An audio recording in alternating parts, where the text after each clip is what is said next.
Okay, first thing we got, jack the car, we got a hydraulic jack, and we got a jack stand. Security is always important, so you want to make sure you have that jack stand holding this vehicle up securely. And notice, I always like to keep my hydraulic jack up under there just to be sure. Alright, first thing we're going to do, we got a piece of cardboard up under here, so we don't get the driveway dirty or nothing. It's comfortable to lay on and all. Alright, the first thing we're going to do is let's take off this tire. So you're going to need a 13/16 or a 21mm socket. Buzz this off.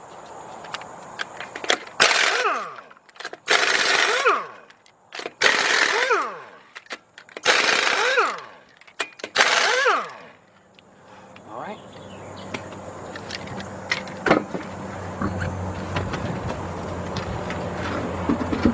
Next thing we're going to do is right here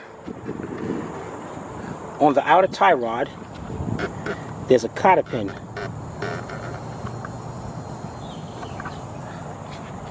So we're going to take that cotter pin out, just like that. Then we're going to take that nut off right there. And let's see, that nut, a 17mm socket. Let's buzz that off. Now my favorite part. Let's back you up a little bit.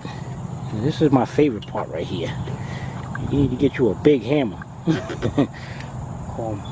Right here. I like this hammer because one side is a rubber mallet, and then the other side is solid steel. And you want to hit it at the spindle part right there. Not the joint, at the spindle part, and it'll just pop right up.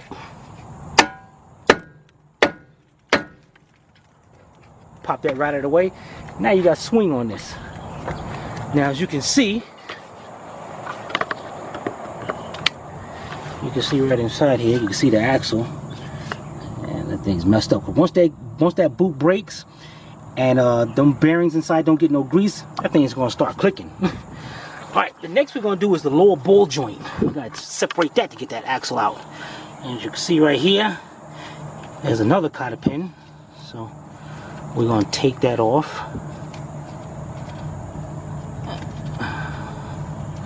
Now this one's not going to be able to do by hand. So I got a pair of wire cutters.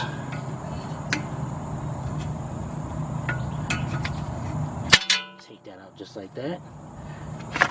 Alright, now let's see what size that is. Is that a 17 also, or is it a 15?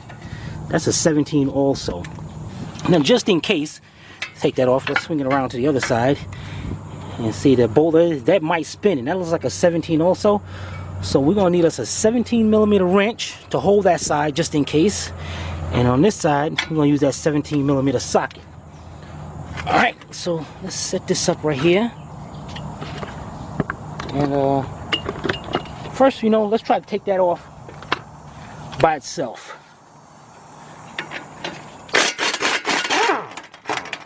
Oh, cool. Came off. Now this bolt has a little point to it. So if I tap this, I'm not going to mess up the threads. I'm going to just tap it a little bit. Turn it to the other side. And pull that bolt out of there. Now, this is a fun little trick right here you can learn. What you do is, now in order for this lower control arm for me to pull that down, there's a little slot right there. You see that? And when you tighten up that bolt, it squeezes that together onto the lower ball joint. So what you got to do is get you a little chisel and a hammer and just open that up a little bit. Makes it easier. I'm going to show you. Let me go get something. I'm going to show you. I'll be right back. Okay, what I got here, got me a chisel. Now I'm not going to use the bigger hammer. I'm going to use a regular carpenter's hammer. And what we're going to do here is right in that slot I just showed you, we're going to set the chisel right there, and we're just going to tap that chisel in there.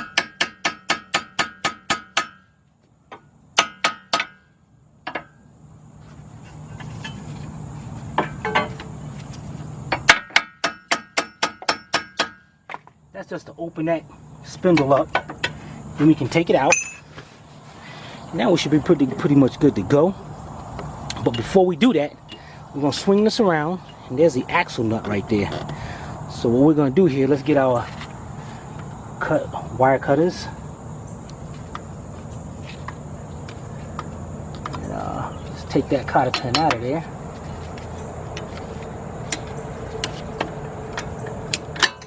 We're gonna put new cotter pins in. Let's see what size this is. Oh, way too big. Okay, perfect. All right, we got a 33. No, actually that's too big. Let's go get a 32 millimeter and see how that fits. All right, we'll be right back. Okay, we got a 32 millimeter or a 1 1/4. Seems really good too. So let's get our. Now, if you're doing this by hand, it's a good idea to take this apart like this, have the car on the ground already to loosen that up. Or as long as the car's in a park or something.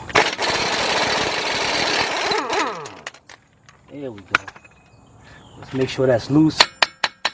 Now, if you're reusing your axle, you would not do that, what I just did. But see, this axle is garbage. Now we're looking good. Now let's go back to our other side. Now what we're going to do here is we're going to take a long pry bar. And we'll find what's comfortable with you. But what I'm going to do, I'm going to pry it right here. Right up under that ring there. Yeah, that's good. Let's see, I'm hitting up against that. So let's see if I go through this way. And get our pry bar in there. Nah, that ain't gonna work either. So let's see if I can get right up under here like this. Because what I want to do is swing it enough to separate this joint.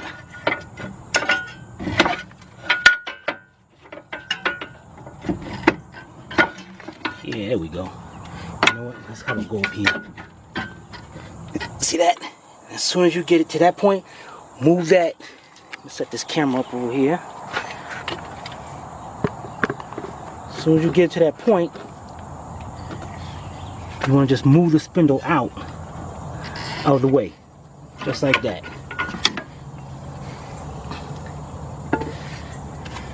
Now, what we're going to do is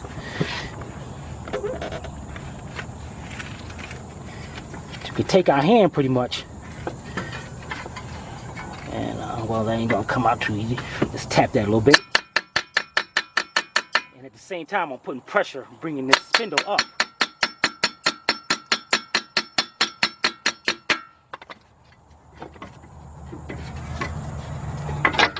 Okay, hold that out of the way just like that. You know, matter of fact, let's bring that to the back side.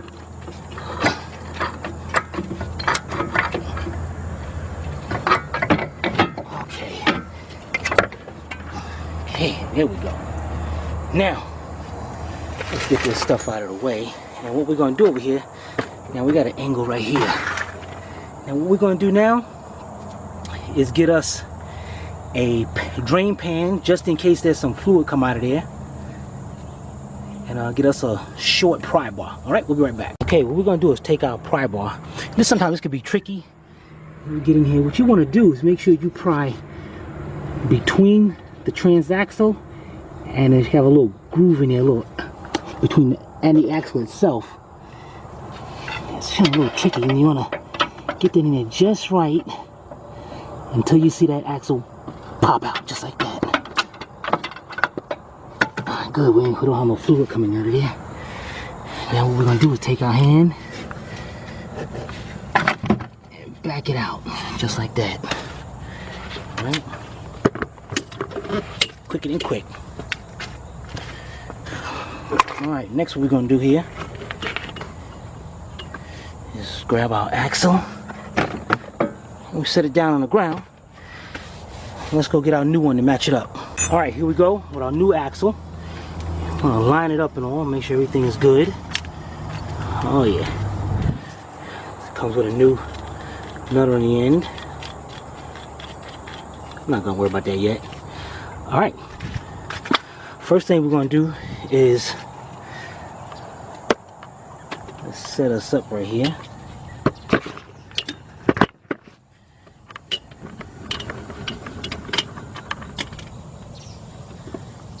And what we're gonna do is start our axle off in there. And you wanna guide it into the transaxle. And you wanna just put it in there and just turn it slowly by hand. And you're gonna feel it.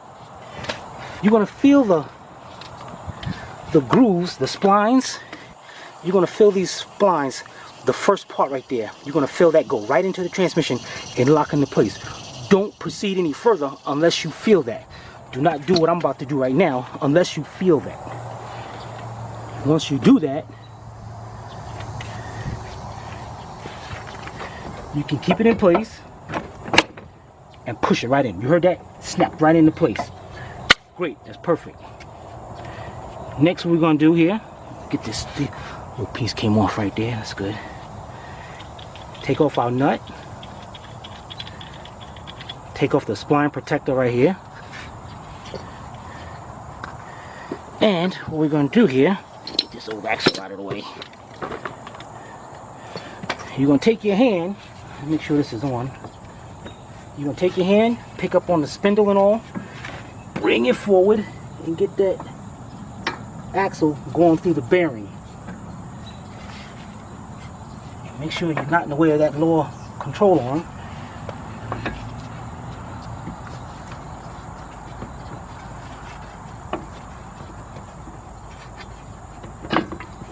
Perfect, perfect. Yeah, look at that. Now, that's pretty much set to go right there. So what I'm gonna do, I'm gonna put my block washer on, put the new nut on. I'm not going to tighten that up yet. I'll get to that in a minute. We're going to go back. What we're going to do is go back over here.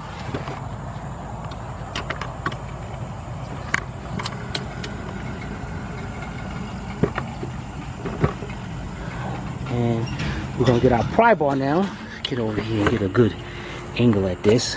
We're going to get our pry bar. And we're going to push down until we can get that lower ball joint lined up in the spindle.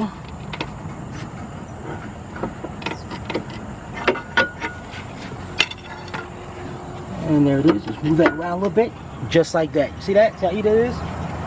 Now, what you're gonna do is get our nut and bolt. Now it's gotta go through the other way. You might have a hard time getting it through and all. So what you do is take that pry bar, put it back down there. You want to bring that down on the lower control arm just a little bit. Till you get that through.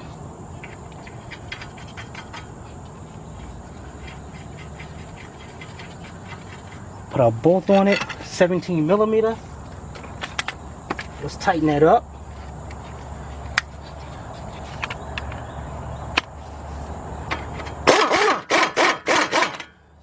Now see the other side spinning now. So let's give it a 17 millimeter wrench so we can hold that in place. All right, we'll be right back. All right. Got our 17 millimeter wrench. We're going to hold the bolt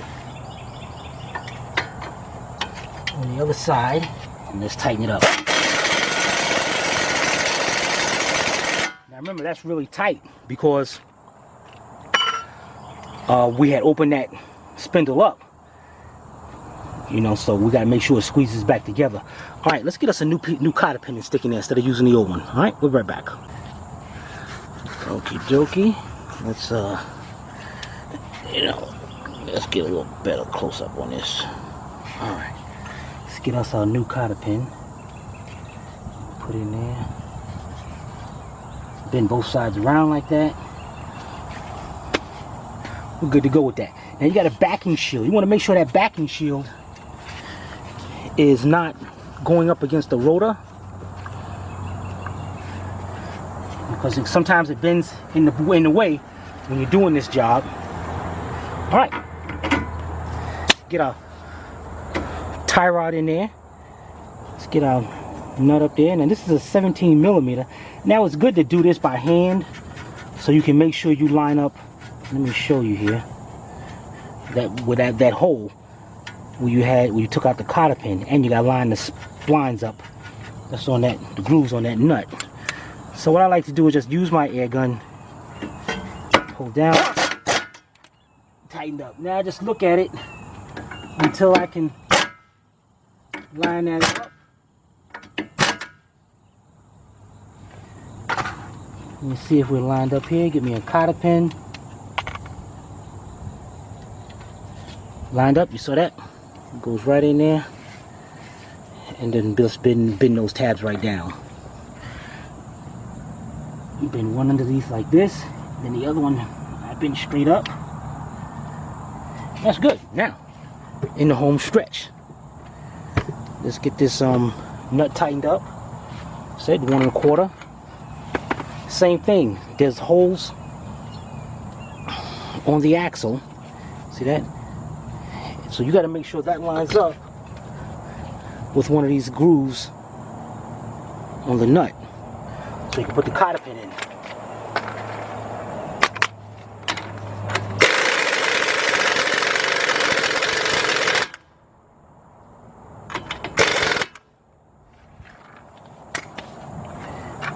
Okay, you want to get me a nice size cotter pin on this.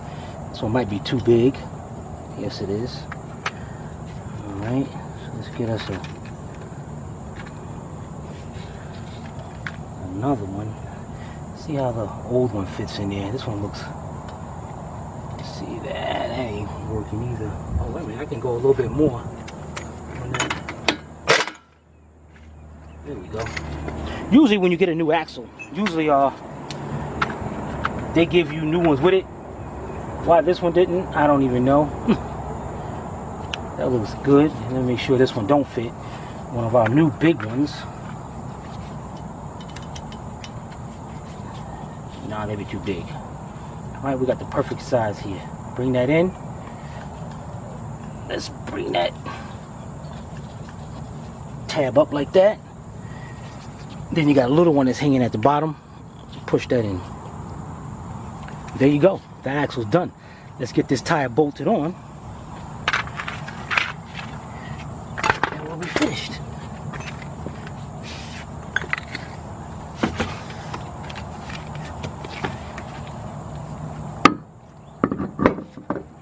Okay.